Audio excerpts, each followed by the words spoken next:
everyone, I'm Brittany. I'm your social director, and today I have a great little helper, my daughter Everly, here with me today, and we thought we'd film a quick demo of the prep work needed in order to do our St. Patrick's Day cooking class, which will take place in just a couple of weeks.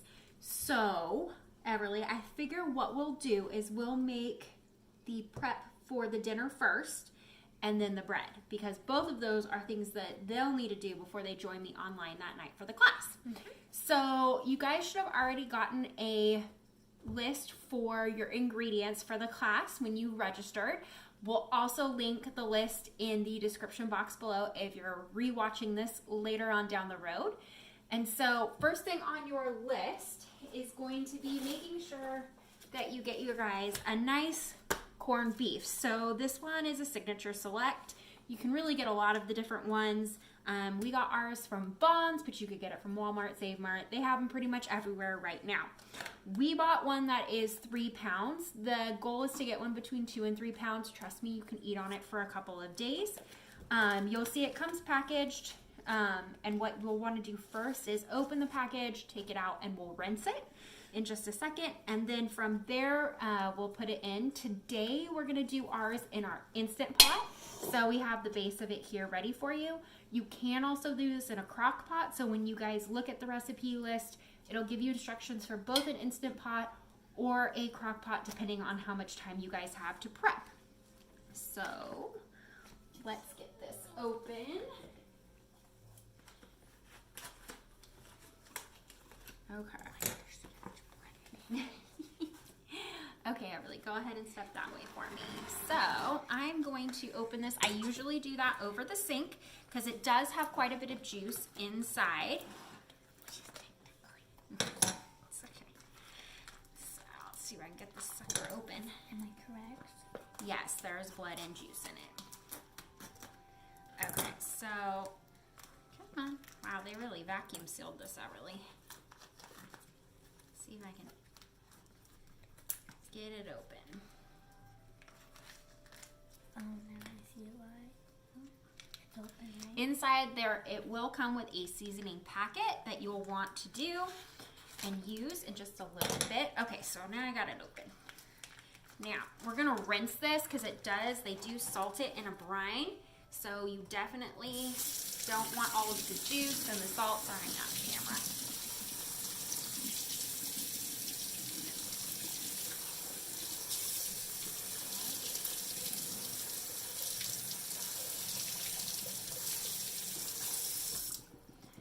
And then once you have this good and rinsed, you're going to put this in the bottom of your pan.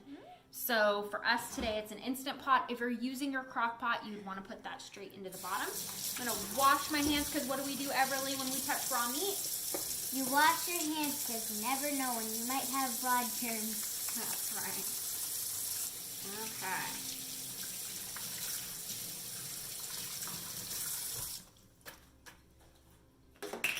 Okay, so once you have your meat in your pan, you're going to want to add your cooking liquid. So if you're doing it in the Instant Pot, it's going to be a little different than if you are doing it in a crock pot. Evie, can you go get me a spoon? So in the little one. Okay. In the Instant Pot, you're going to want to do 3 cups of water. Thank you. So I have a 2 cups, so that's 2. And then I'm going to do a 3rd cup. Why does it look yellow? Because of the sauce. Okay, and then my 3rd cup, I use Better Than Bouillon, but you don't have to have that. You can just use beef broth and do all 3 cups beef broth, or all 3 cups water, or half and half, or how we did today, 2 cups of water and 1 cup of beef broth. So if you don't have any beef broth, don't worry. Go ahead and stir. You can use just water is fine. If you're doing it in the crock pot, I would suggest doing it with beef broth, so that way, because it's going to have a much longer cooking time than if you're doing it in an Instant Pot. So beef broth in the Instant Pot, water if you're doing it in the crock pot. There you go. Doesn't have to be perfect. Because we use the instant bouillon, you got to kind of mix it up a little bit. Okay, so then we'll pour that in. So there's your 3 cups of liquid, right? I'm going to do this. So that's not on the top. Okay. Why does it look funky? Because that's the beef broth. So then I'm going to quickly clean my seasoning packet. Now. There's blood all over it. Now your seasoning packet should come in your corned beef. It'll have like coriander, sage, garlic, a bunch of different stuff in there. So it's pretty much everything you need in order to clean, or in order to cook your corned beef. And then, so now that's all in there, so it's ready to go. Now you can add extra garlic if you want to, or onion powder.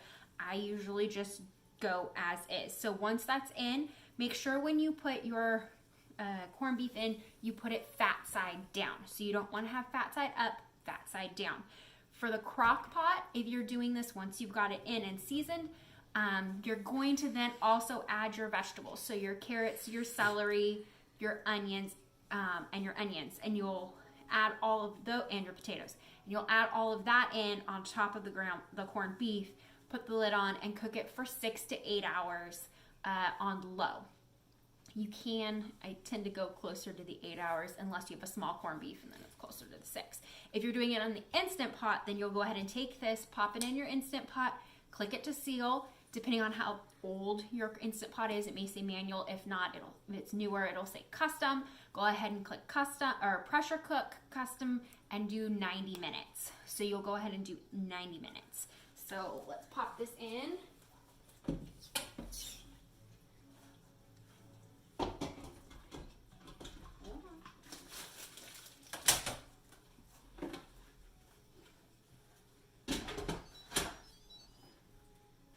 Pressure cook, custom.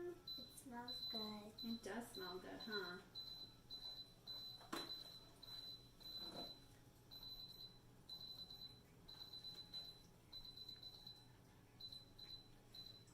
There we go. Ready? Start. What's Okay. next? So, Everly asked a good question. What's next? Now, if you're doing it in the crock pot, you'll want to do this step before you do that. If you're doing it in the Instant Pot, then you can do it after. So remember, it's all interchangeable. So, carrot, celery, cabbage, right? Should we do this first? Yeah. So hang on. We're going to grab a couple of things, Everly. Ooh, all vegetables. Yeah. Okay, so I usually will do, I grab the little, hang on, I did the baby carrots because they're already pre-cooked and about the right size.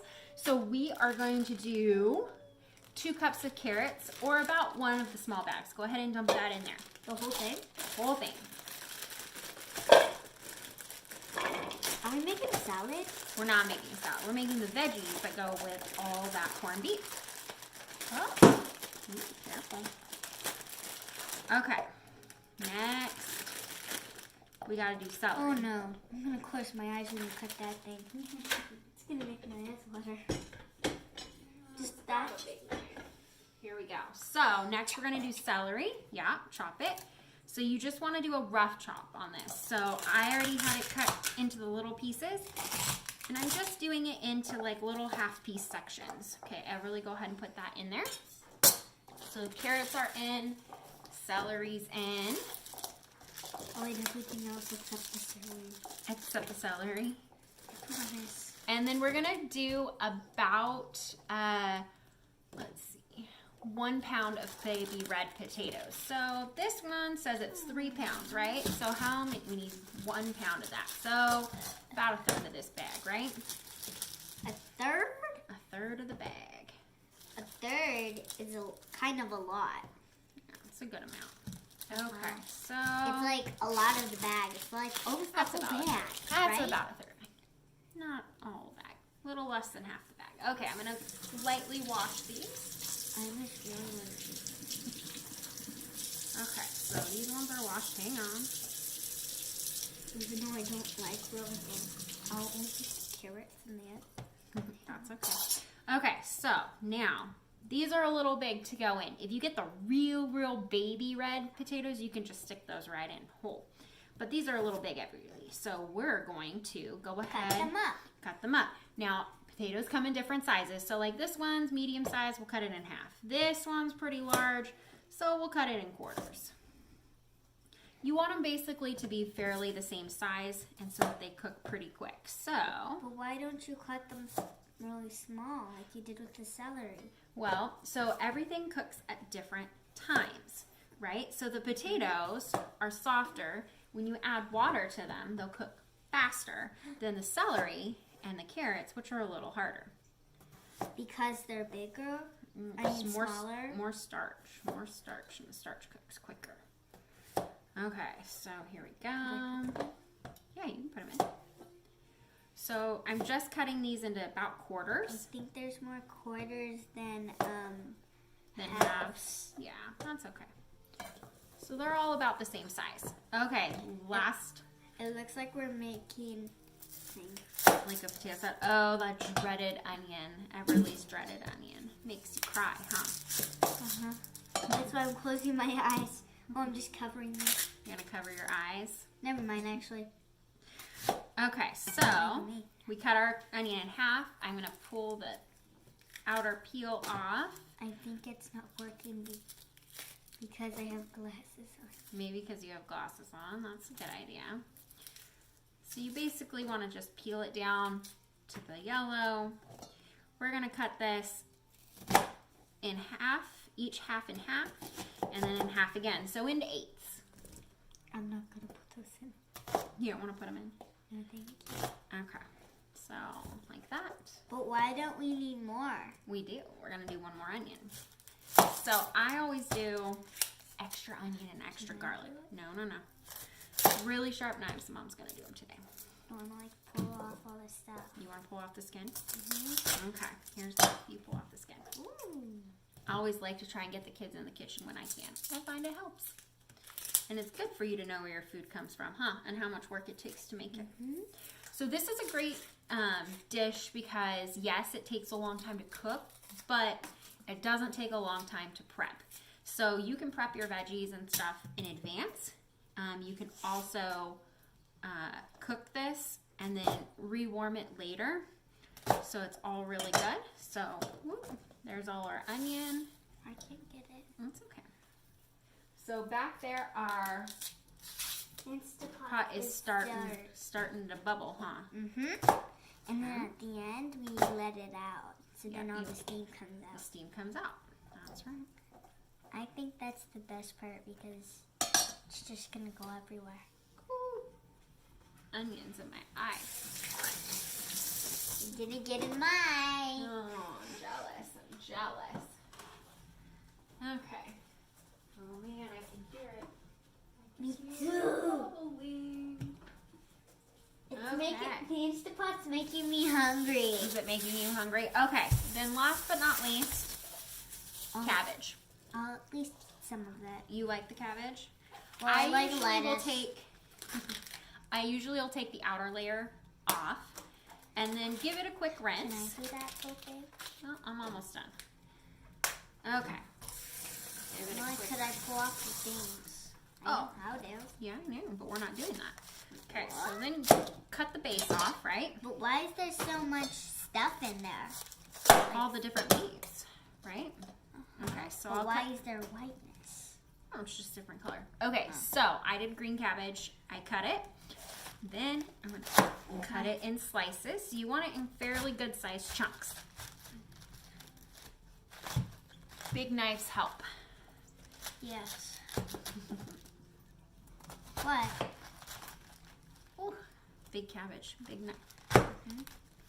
Wait, what's the nut for? The what? The nut. There's no nut. No, not like that big hole. Like the big hard white thing. Oh, it just gets smaller and smaller. That's the base. Okay, so I'm kind of cutting the slices into quarters. Can I put it in? Go ahead. Yay! Here. I'll cut them this way so that way you can put them in. The ends are fairly small, so I'm just putting, oh sorry, I forgot you were going to put it, cutting those in half. So go ahead and put that in for me. But how are we going to mix them all together? So you don't need to. What? Why not? Because in a little bit, we're going to dump all of it. There you go. I'm going to cut the stalk out. We're going to put all of this in with the meat? In with the meat. Yeah. Okay. Since the Instant Pot's making me hungry, can I have some of my, Not right now. Aww. Okay, so I just pre-prepped my vegetables. Now, if I was putting it in a crock pot, I would put the, oh, I think it's getting ready. Yes, it is getting ready to seal. I would put the cabbage in a different bowl, because that, even if you're putting in the crock pot, gets reserved till later. So carrots, celery, onions, potatoes, if you're doing in the crock pot, all go in when you put the meat in and you start the cooking process. Cabbage gets reserved for the last 30 minutes. So about 30 minutes before you're ready and it's ready to be eaten, you put the cabbage in. Now, if you're doing it in the Instant Pot, it's a little different. So your meat is going to cook for 90 minutes. Once your meat's been cooked, you're going to, it'll shut off. Go ahead and do an instant steam release on it. Hold on. Instant steam release on it. Open it up. Put all the vegetables in. Reseal it and cook it for another 4 to 5 minutes. I tend to err on the side of 5 minutes as opposed to 4. And once that's done, go ahead and pop it. Once that's done, go ahead and pop the thing back open. You should be ready to eat and enjoy. So that's your prep for your meat, and then we'll work on dressing when we do the class on St. Patrick's Day. We good to go? Mm-hmm. We good to go.